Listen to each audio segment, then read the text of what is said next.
भगवान श्री हरि विष्णु जी देवी लक्ष्मी को बताते हैं कि निर्वस्त्र स्नान करने वालों के साथ क्या होता है।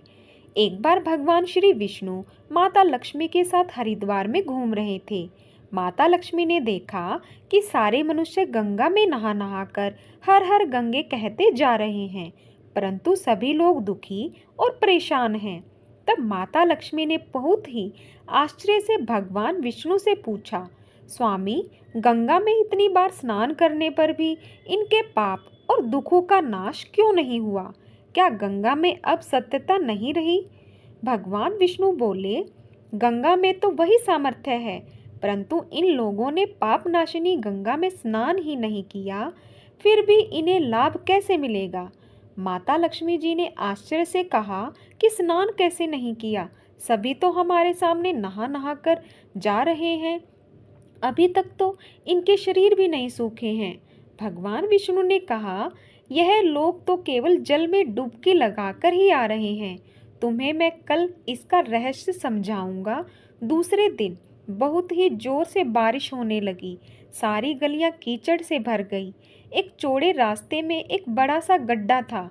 चारों ओर कीचड़ भरा हुआ था और भगवान विष्णु ने लीला रची। वे स्वयं एक बूढ़े आदमी का रूप धारण करके उस गड्ढे में जा गिरे। लक्ष्मी जी को उन्होंने समझाकर पास में बैठा दिया कि देखो, तुम लोगों को सुना यूं पुकारती रहो कि मेरे बूढ़े पति अचानक गड्ढे में गिर पड़े हैं। कोई पुण्य आत्मा इनको बाहर निकालकर इनके प्राण बचाए और हम असहाय दंपत्ति की सहायता करें।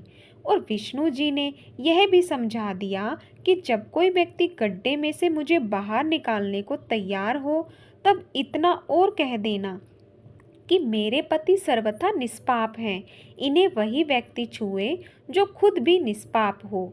यदि आप निष्पाप हैं तो उनके हाथ लगाएं, नहीं तो उनके हाथ लगाते ही आप स्वयं भस्म हो जाएंगे। लक्ष्मी जी तथास्तु कहकर गड्ढे के किनारे बैठ गई और आने जाने वालों को सुना सुनाकर भगवान विष्णु की सिखाई हुई बात कहने लगी।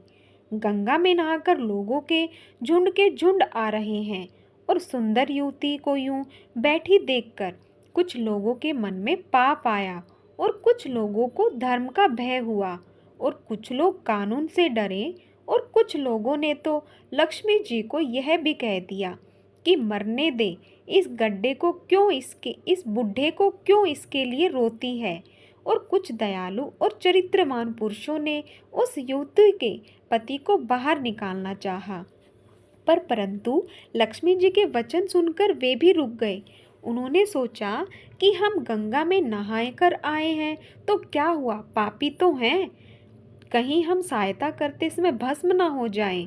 उनके पास कई व्यक्ति आए, परंतु किसी का साहस नहीं हुआ। सैकड़ों आए और सैकड़ों ने पूछा और चले गए। संध्या का समय हो चला।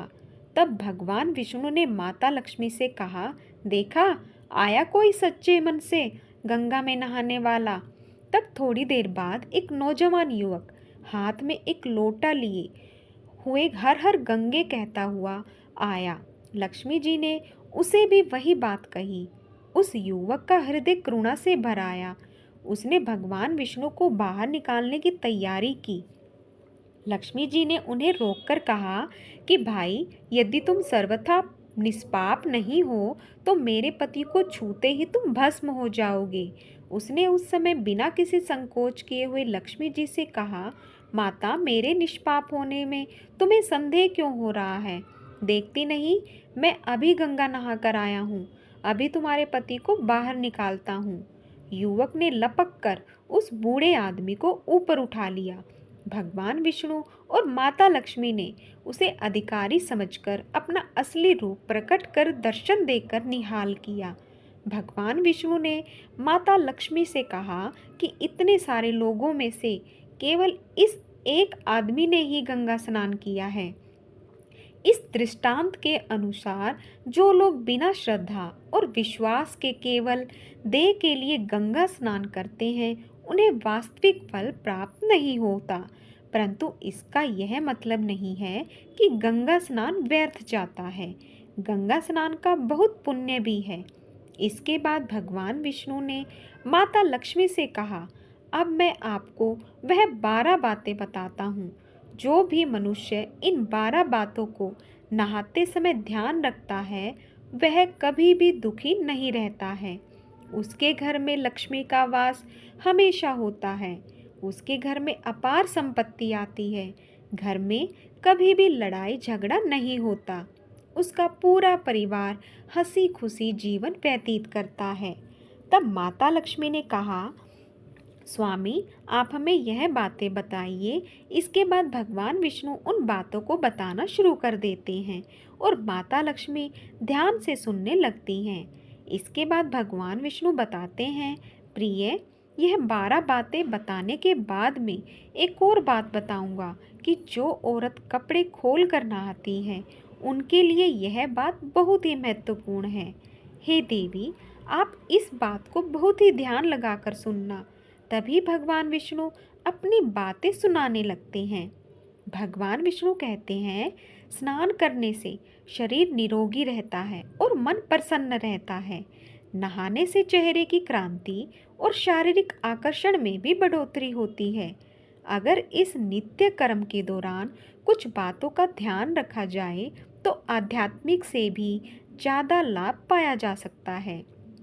नहाने के कार्य में इन बातों का ध्यान रखना जरूरी होता है। एक स्नान करने के बाद शुद्ध होकर पूजा पाठ आदि सभी कार्य करने के योग्य बनते हैं। इसलिए सुबह को ही स्नान कर लेना चाहिए। शास्त्रों में कहा गया है कि स्नान करने से 10 गुणों की प्राप्ति होती है। रूप तेज, बल पवित्रता, आयु आरोग्य, नीलो धन पुष्टि और आरोग्य और स्वास्थ्य चाहने वालों को हर मौसम में और हर दिन स्नान करना चाहिए। शास्त्रों में कहा गया है कि सुबह स्नान करने से पाप का नाश होता है और पुण्य मिलता है। ऐसा कहा गया है कि सुबह नहाने वालों के पास नकारात्मक शक्तियाँ नहीं भटकती हैं। इसलिए सुबह स्नान करना ही उचित है। बीमारी की हालत में सर के नीचे ही स्नान करना चाहिए और गीले कपड़े से शरीर को पोंछ ले। एक तरह का स्नान ही कहा गया है। 6.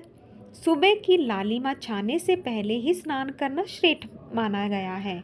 7. तेल लगाकर और शरीर को मलमलक नदी में नहाना मना है। इसकी जगह नदी से बाहर निकलकर तट पर ही शरीर साफ करके नदी में डुबकी लगाना उचित है। जिन घाटों पर कपड़े धोए जाते हैं वहाँ का जल अपवित्र माना गया है। इसलिए वहाँ से कुछ दूर हटकर ही स्नान करना चाहिए। नदी में 11 या 21 डुबकियाँ लगाना शुभ बताया गया है। पवित्र नदियों में कपड़े निचोड़ने की मनाही है। नदी में किसी भी तरह की गंदगी नहीं बहानी चाहिए। नल की तुलना में झरने के पानी से ज़्यादा किसी तीर्थ का पानी तीर्थ के जल से कहीं गंगा जल अधिक श्रेष्ठ माना गया है। गंगा माता का कथन है कि स्नान करते वक्त कोई चाहे जहाँ भी मेरा स्मरण करेगा मैं वहाँ के जल में आऊँगी। इसके बाद भगवान विष्णु ने कहा, अब मैं आपको औरतों के बारे में बताता हूँ। जो औरत कपड़े खोलकर स्नान करती हैं, हिंदू धर्म शास्त्रों में हर एक चीज़ के लिए कुछ नियम बनाए गए हैं। इन नियमों में से एक है स्नान को लेकर की गई बातें। ऐसा माना जाता है कि आप व्यक्ति को शास्त्रों के नियमों का पालन जरूर करना चाहिए, जिससे उनके घर की सुख समृद्धि बनी रहती है और खुशहाली आती है। साथ में अपार धन बरसता है। माता लक्ष्मी प्रसन्न होती हैं। दरअसल हमारे शास्त्रों में ऐसी कई बातें लिखी गई हैं जिनका हम सदियों से पालन करते चले आ रहे हैं, लेकिन उसके कारणों के बारे में हमें अभी भी पूरी जानकारी नहीं है। ऐसे ही नियमों में से एक है निर्वस्त्र स्नान करना। आपने अक्सर घर के बड़ों को ऐसा कहते सुना होगा, कभी भी बिना कपड़ों के यानी कि निर्वस्त्र स्नान नहीं करना चाहिए।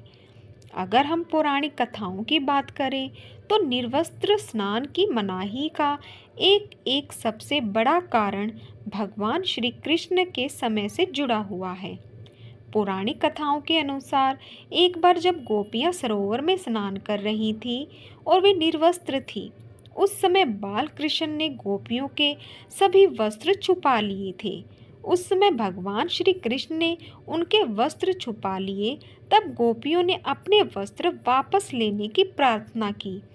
तब भगवान श्री कृष्ण ने उन्हें समझाया कि कहीं भी बिना वस्त्र धारण किए स्नान नहीं करना चाहिए।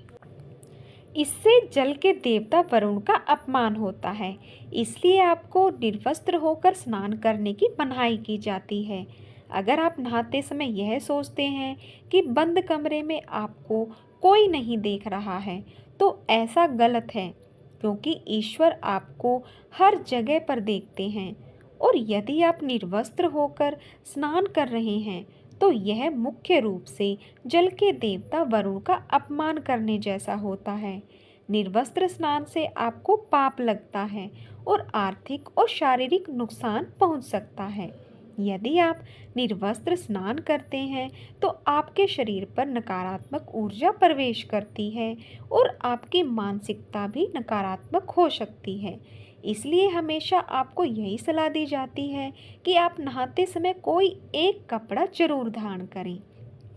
आपको वीडियो पसंद आई हो तो एक लाइक ज़रूर करें और ऐसी ही बहुत सारी जानकारियों के लिए हमारे अपने चैनल को सब्सक्राइब ज़रूर कर लें। धन्यवाद।